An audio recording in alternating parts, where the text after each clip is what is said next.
In feudal Japan, being a samurai was not just a role. It was a way of life, a system of rules so strict that breaking them could destroy everything. Not just your reputation, but your identity, your honor, and in some cases, your life. Samurai were not simply warriors. They were expected to live by a code known as Bushido, the way of the warrior. But this code was not written in one place. It was something deeper, a set of expectations that controlled every part of their lives, from how they acted to how they thought and even how they felt.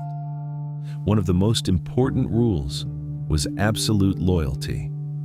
A samurai belonged to his lord, not partially, not when it was convenient, but completely. His life, his decisions, his future, all of it was tied to someone else. If his lord failed, the samurai shared that failure. If his lord died, the samurai's purpose disappeared.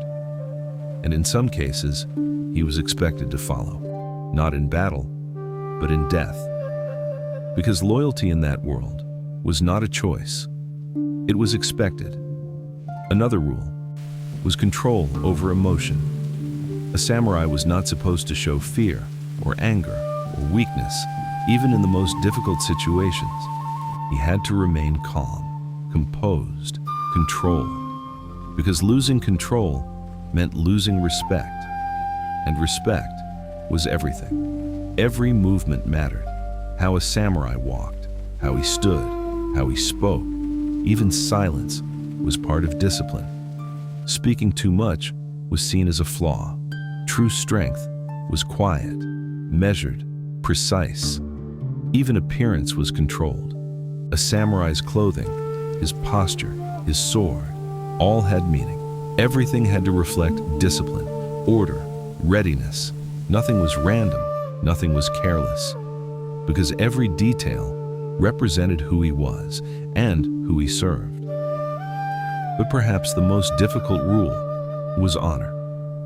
Honor was not just a word, it was a standard, a line that could not be crossed.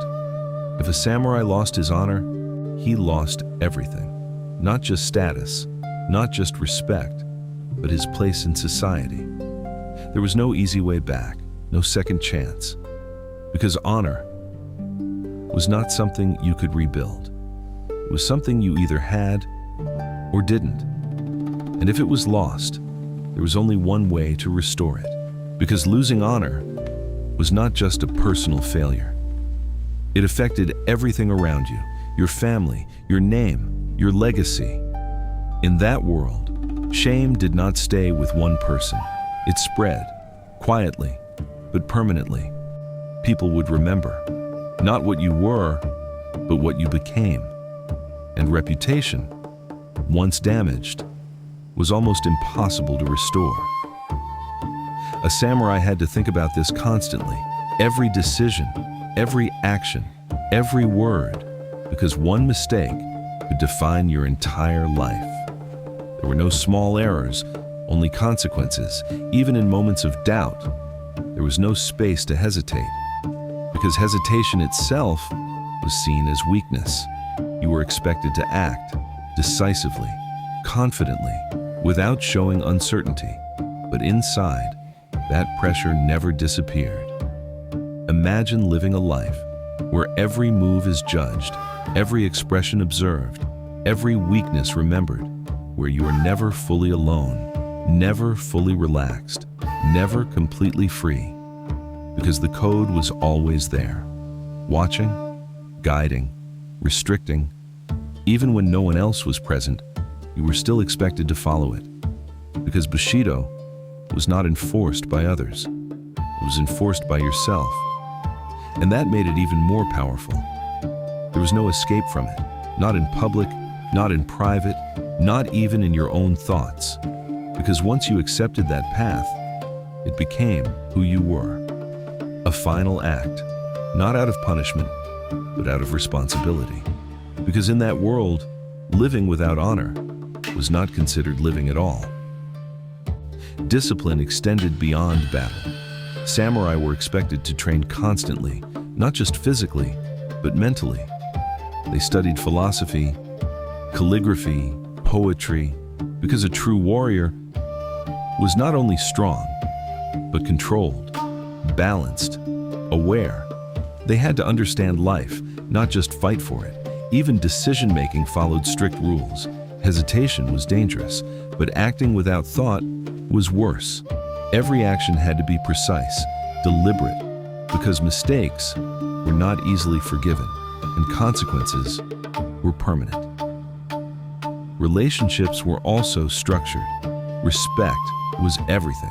Who you spoke to, how you addressed them, where you stood. Every interaction followed a pattern, a system, and breaking that system, even slightly, could damage how others saw you. Because in that society, perception mattered. And once it changed, it was difficult to repair. Even in peaceful moments, a samurai was expected to remain ready, prepared, alert, because danger could come at any time. And being unprepared was unacceptable, because the role of a samurai never truly ended. It was not something you turned off.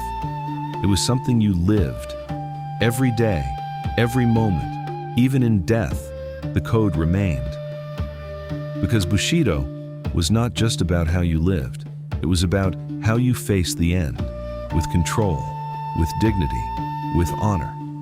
In feudal Japan, being a samurai meant giving up freedom for structure, giving up comfort for discipline, giving up yourself for a code. And the real question is, could you live like that?